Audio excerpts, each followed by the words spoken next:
बच्चों आज कक्षा 8 में इकाई 6 के अंतर्गत कोशिका से अंग तंत्र तक के इकाई में हमने देखा था पादप ऊतक के विषय।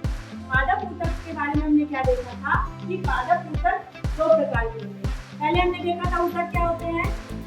ऊतक क्या होते हैं? कोशिकाओं का वो समूह होता है जिनकी कार्य और संरचनाएं कुछ विशेष होती है, उन्हें ऊतक कहते हैं। ठीक है, पादप ऊतक 2 प्रकार के होते हैं। पहला है विभाज्य ऊतक जिसे मेरिस्टेमेटिक टिश्यू कहते हैं, दूसरा स्थायी ऊतक है परमानेंट टिश्यू। विभाज्य ऊतक या मेरिस्टेमेटिक टिश्यू 3 प्रकार के होते हैं, शीर्षस्थ टिश्यू या ऊतक, अंतःकोशीय ऊतक और पार्श्व विभाज्य ऊतक। ठीक है, इसी तरह से स्थायी ऊतक या परमानेंट ऊतक जो है वो मुख्यतः 2 प्रकार के होते हैं। पहला कौन सा है?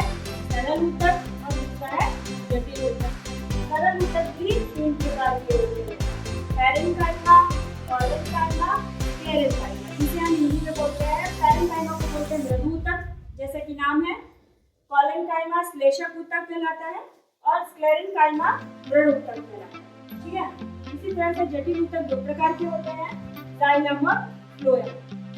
ठीक, जाइलम और फ्लोएम आपने बहुत अच्छे से पढ़ा, समझा और देखा भी है कि जाइलम और फ्लोएम का क्या काम होता है। जाइलम जड़ों के माध्यम से जल का अवशोषण करता है और फ्लोएम क्या काम करता है? बने हुए प्रकाश संश्लेषण के पश्चात बने हुए भोज्य पदार्थ को पौधे के विभिन्न भागों तक पहुंचाने का कार्य कौन करता है? फ्लोएम। ठीक, आज हम इसी में अपना जो जटिल ऊतक है इसे ही हम एक बार प्रैक्टिकल करके देखेंगे। इसके लिए हमने क्या किया था, एक टमाटर के पौधे को जड़ से हमने निकाल लिया था और इसे हमने रंजक के घोल में फेंक दिया। अब इसकी तने में हम देखेंगे जटिल ऊतक को।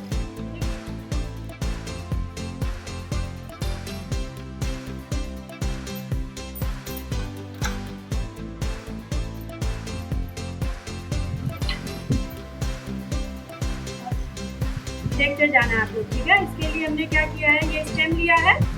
ठीक, स्टेम को हम इसकी पतली क्या काटेंगे, टीएस काटेंगे।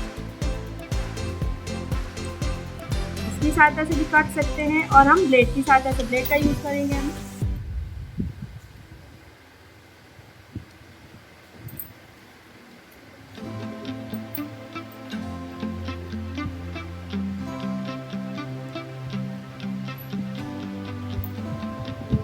इसके लिए हमें पतली टीएस काटनी होती है। ठीक है, 2-3 टीएस ले लेंगे जिसमें क्लियर दिखेगा।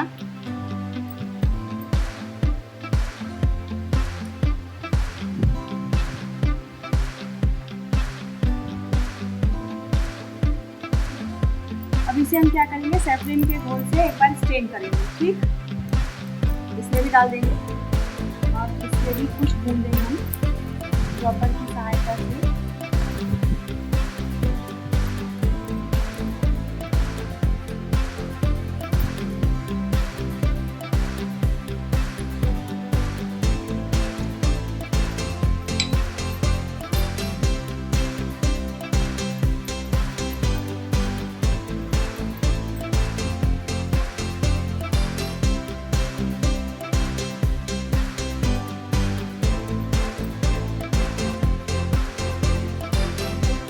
एक बार हम